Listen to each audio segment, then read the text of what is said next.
Welcome. This is episode 90. Today we're gonna show the background story of my brother. I hardly talk about my brother. A lot of it's due to patient privacy, but he agreed to show this video. And also, before you watch it, I want to give a warning. There's a lot of blood, so fair warning before you watch. And so this is the story of how my brother came to be an amputee.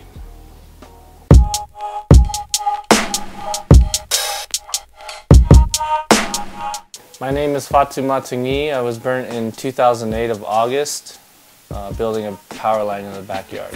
One man was electrocuted and another is in serious condition this afternoon after an accident on a power pole. It was horrible. It was horrible.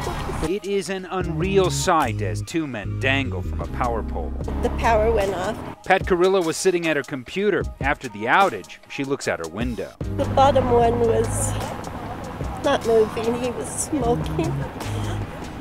And the other man was dangling upside down and kind of frailing his arms. Fatu is still alive. His partner, Stephen Vlamakis, is dead. The two hang for at least 45 minutes while this worker from Rocky Mountain Power scales the pole, turns off the electricity, and at one point assures Mutagi that he will be okay. He unfastens his harness and lowers him to the ground. It's so sad. Mutagi is rushed to the hospital and remains in critical condition. He has bad burns on his arms and legs, and what caused this accident is still unclear tonight.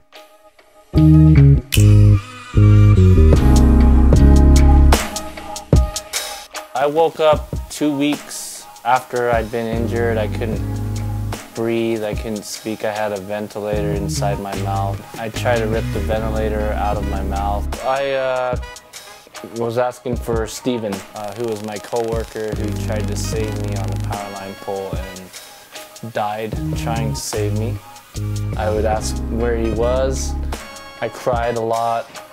And then I'd forget what I asked, so I'd pass out. Nurses would come in and put me back on the ventilator, and I would go back out of consciousness. As soon as I woke up again, I'd ask where Stephen was.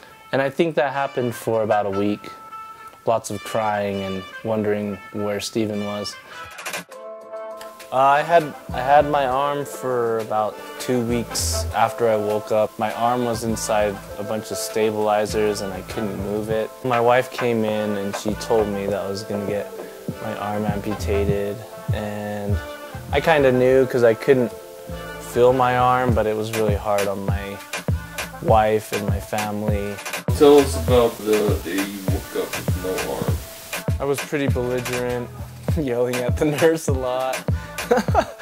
I had to get a blood transfusion. He started feeling like he was crawling out of his skin, and we worked him up for a blood transfusion reaction, and he said it was kind of the scariest point that he's ever felt in his life. He broke out in hives pretty quickly. My body started swelling up.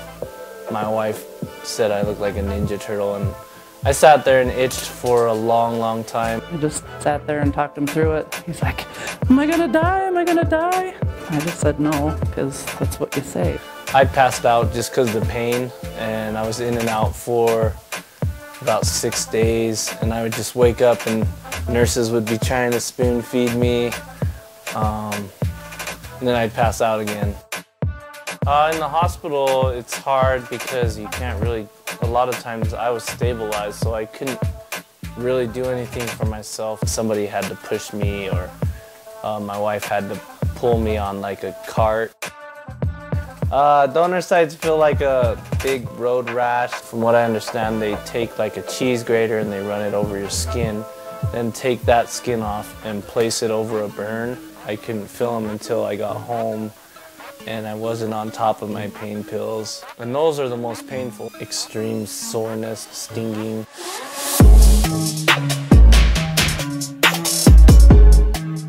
Where they go and they debrief your wound, they uncover it and they wash it all off and pull staples out of your grafts. And it really hurts.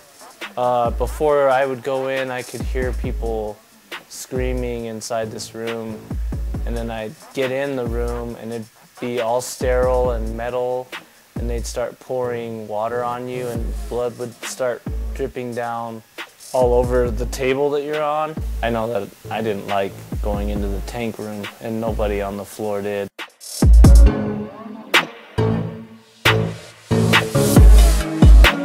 I would eat, sleep, and try to use the bathroom. It took me a week to learn how to go to the bathroom. And it would just be like being born again and trying to relearn things.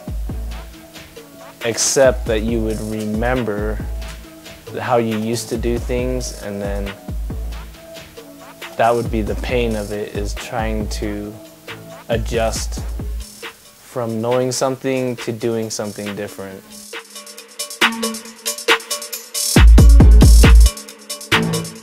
When people see my skin grafts and I'm walking in the public, they naturally have a reaction of, whoa, what is that? And they ask questions sometimes. Other times you just feel like everyone's staring at you.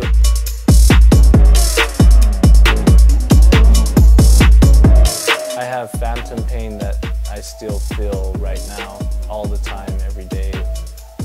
It has just gotten a less sensitive. It used to be really painful and I had to be on medication. And now, 5 years later, I'm off the medication, but I still have the pain.